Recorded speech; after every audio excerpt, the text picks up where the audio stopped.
Hey guys, this is Dave Monix, and I just wanted to show you how you could use Skype for Business for a video conference or a video call. It's something you could do easily with somebody else in NEISD.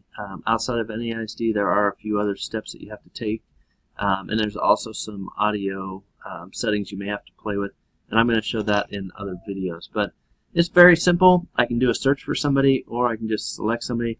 I'm going to choose Sarah here, and this is the normal screen I get when I am just trying to have an instant message conversation. And I'm just going to click here on video call. And as soon as that happens, the first time you may get a message that asks if you want to allow the video, the camera to be used. I have already done that, so I'm going to click on start my video. And then it will call Sarah, and she can respond. And then at that point, we would be able to have our own conversation back and forth and be able to see each other. And if I so wanted to, I could have it set up so that my students could also participate. So I'm going to close that out. And so that way she doesn't pick up in the middle of our video. But that's as simple as it gets. You just have to open up the contact and then click on the video camera. So hopefully it's something that you can use in your classroom.